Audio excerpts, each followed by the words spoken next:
What's good? Your boy No Love just hitting you once again. Reviews and reflections this time. Got a Xplosive magazine with a Woodie interview that they did while he was alive. I took some votes on my Instagram, asked people if they wanted the Mac Dre interview, the Woodie RIP. Basically, it was like a collage of photos and I think interviews with his family and friends. And then the third one was the Woodie while he was still alive, and that one got the most votes on my Instagram. So going to be reading you that one today. I haven't really gone through this magazine in a long time, so I think this one has like a Big Tone ad in there. So there's like the Woodie interview, Big Tone ad, maybe a Woodie ad. So we'll peek through, see who's in here. Maybe Little Coner or DC Don Chongolini 4000. Maybe he's in here.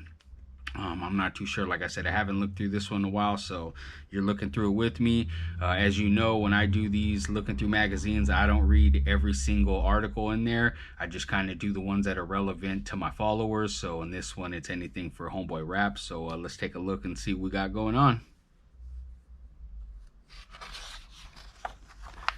All right, Skyballer ad. Got 50 Cent right there. St. Valentine's Day Massacre. Cameron, Purple Haze. I always liked Cameron. He had them good loops in there. He would have them Kanye beats from back in the day. See Federation go down. Yeah, that was a good one right there. That shit was sick. Underdog clothing and music. So this is the spot right here. Underdog owns Xplosive. That was, I believe his name was Ron. Yeah, Ron Hood. He was the guy who owned Underdog, and he had all the clothing. He would buy CDs and everything off all the locals. You would consign to him, and then you know, he had this going on, and he also had the show. Now, what was it? Networks, Underground Networker, I think it might have been called. That's the one. He had like the Woodie interview, me and the homie Amp from No Love with AWAX. He would have, you know, a lot of old school interviews in there for locals. So it was pretty cool. It was on one of those like public access channels, so it would come on like 1 o'clock in the morning, something like that. And I remember dudes that were locked up would say, "Hey, I seen that interview you guys did." You know, they watching TV in the cell late at night, and they seen it. One of my homies, he was locked up in the pen. He told me that the homies were telling him about it. He had just missed it, I guess. He didn't get to see it, but they told him about it. So yeah, you know, here's all the old school stuff. So let's get back on it.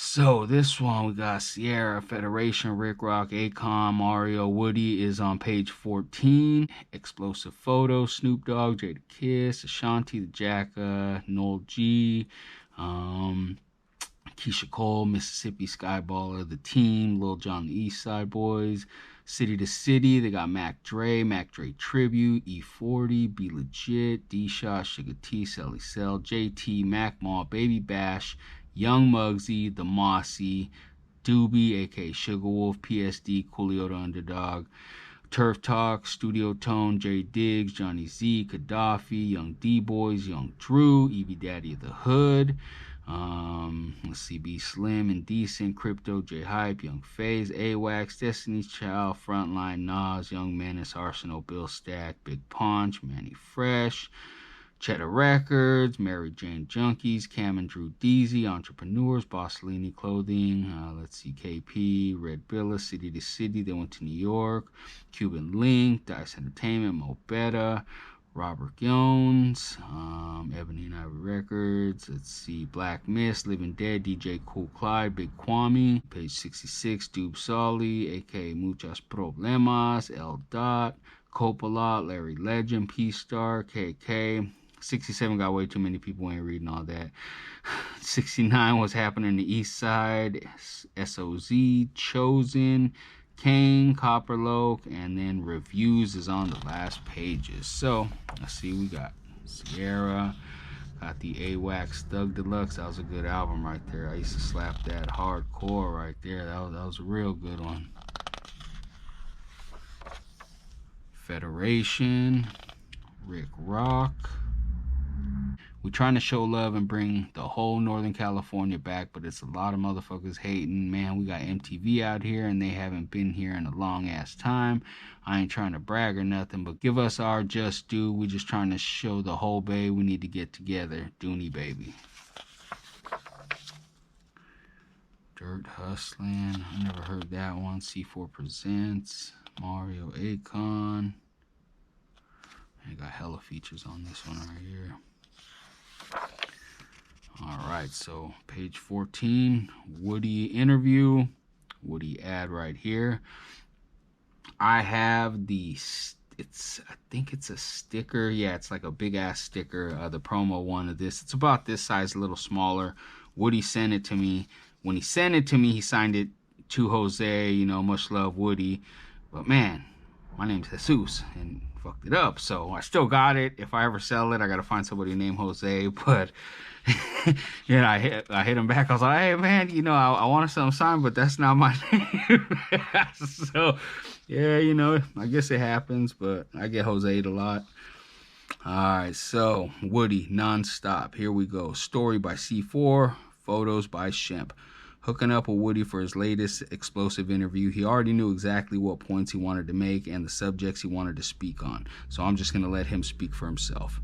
First, he wants to speak on his current project, which is in stores, the re-release of his second solo album, the Koch Records release, Demons in My Sleep. And why he has released it again. The first one was pressed up negative 12 decibels, and the industry standard is 0 decibels. So it was below industry level, and Koch still distributed it. Koch threw this in the face of all my fans that have supported me, and it basically tainted my name.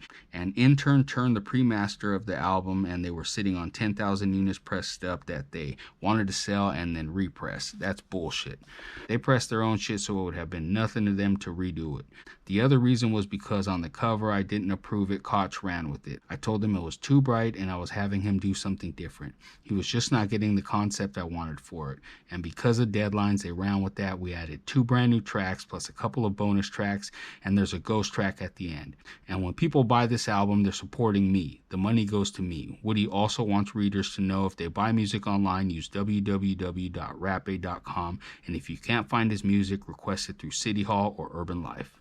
Second, Woodie wants to let everyone know what's coming up on East Coco. In no particular order, Northern Exposure Volume 6, that's halfway done. Then we got B-Dog Solo, a little more than halfway done, and Shadow Solo. His will probably fall a little behind B's just because he's been going around to a lot of different studios and really putting his own effort into his album. I'm feeling it. Instead of just leaving it to me to get everything done, Louie Lou is going to start working on a new album.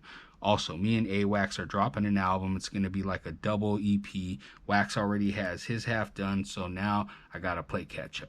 It will also have my camp and some features from his folks. Do you have a solo coming? I'm going to start working on one finally. It's hard. It's not like when I first started and I could just make music. We got a catalog, so it's like running a miniature little record company. I started in 1997 to 98, and it wasn't until that last year that without side hustles, the company was able to keep itself afloat and have a minimal profit. Profit meaning you're generating enough money to pay for all the bills and studio luxuries that people overlook. The cost of real life living. I started my company from a car loan on my Skylark, put the car up for collateral. Eventually, I plan on jumping into this real estate. That's the only guaranteed hustle I know. It's great to see the moves and strides Woodie has made in this music game as an artist, producer, and businessman. If you know where he came from, you can appreciate where he's at now. All right, so that was the Woodie interview. It's a pretty good one right there. See, this is the updated one. So the first one, I believe that was him where he had his hands out. He's like throwing his hands up. He's got gloves on. I think he's got an AK on the front with them. I believe that's the original one. And yeah, I think that was a super bright ass cover. So this one, when it came out, he had the extra tracks on there. So this was the one he was promoting at the time. Then, let's see what we got in here. Got some Mac Dre, J Diggs. See, got Fat Joe. This was when they'd go around to all the events, take pictures, everyone holding it up. So Too Short. Yeah, you got everybody in there. Beanie Siegel, Suge Knight, Mac Dre, DMC, MC Hammer. There's hella folks in here. Chewy Gomez at the bottom. Let's see. Mac Dre up there at the top. Kanye West. What else they got? Yeah, everybody and their moms in there. Alright, D. Dre, Snoop Dogg, Jada Kiss, Frontline, Shanti, Bay Madness,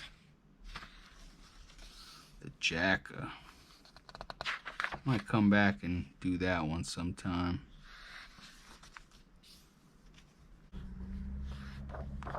OLG. JT's in Stockton used to drop CDs and clothes off over there back in the day. Mississippi, Skyballer, Keisha Cole. Big Mouth Clothing. That was super popular clothing right there back in the day. They sold so many shirts. Oh my God.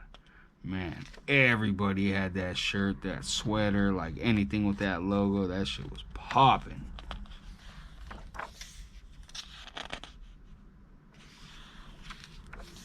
It's the Mac Dre, City to City. They gave him the whole 2 pages right there. R.I.P. E40, Be Legit, D-Shot, T, Silly Cell. Yeah, they would do all these right here. So they'd go city to city, and anybody that was popping that city, they were doing interviews on them. So you see everybody out of Vallejo right here. All the old schoolers, up-and-comers at the time. Everybody from Droopy on up to Jay Diggs.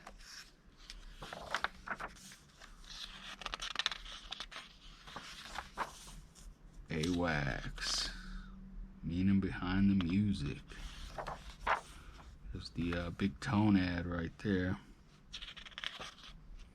Old school one right there. Got the chain, the strap. That's a throwback, man. That's how I remember Tone. I met him right there. Looking like he had the super baggy clothes right there. Big jersey. Long ass tail. Vallejo Street Show, man, all those was it Bay Area Street Show, Frisco Street Show, all these little shops right here, they used to have the sickest shit. And then he started dropping the energy drinks after that. But yeah, Vallejo Street Show, Frisco Street Show, those are cool little spots, man. You used to be able to get all the rap shit there. What's his name? Showtime, I think that was his name. Debo Weeseed, cool dude right there. I used to always buy CDs off him back in the day.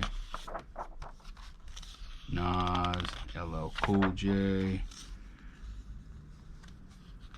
Cam and Drew Deasy, they were popular at the 408. Annie Fresh, Cheddar Records, Cam and Drew Deasy, Mary Jane Junkies.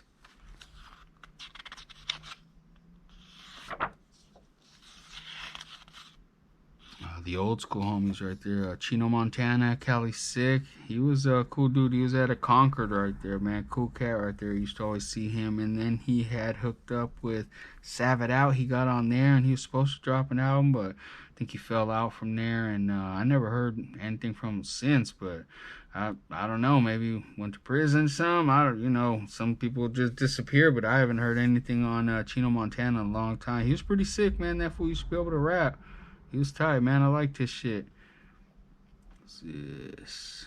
What was it? Flacco Loc. That was his name. Yeah, I remember that back in the day. These are hard to find albums right there. You used to be able to get a hold of that one.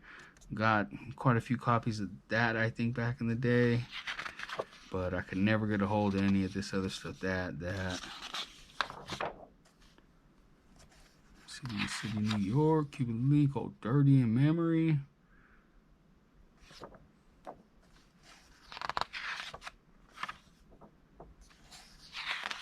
SOZ.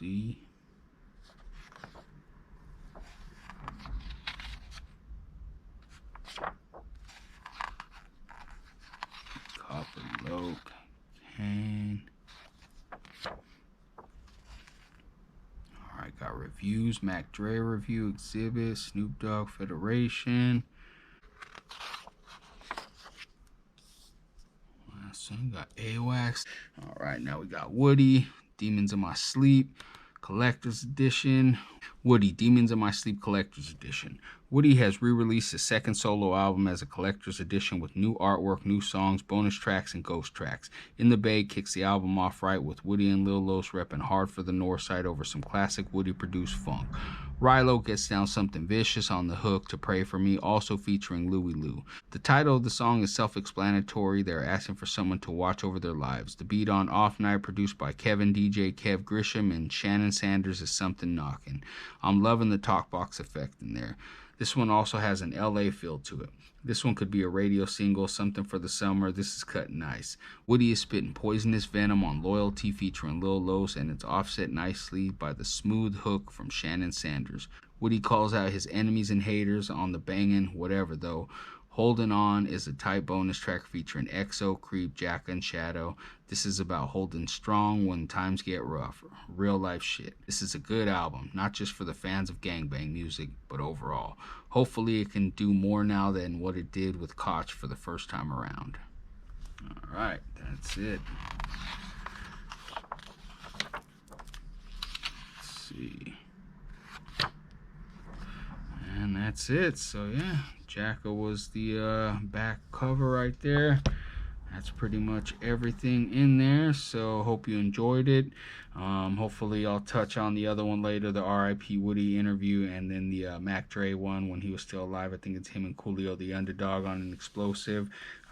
Actually, me and my homie Ant from No Love, we did our first interview in that one. So when I read that one, I'll do the Mac Dre. I'll put my interview in there, and then I don't know if Woodie had one in there too, but we'll see when we get to those. But I appreciate you checking out. Much love. Hit the like, subscribe, comment, all that good stuff. Show some love, and yeah, let's hit that bell.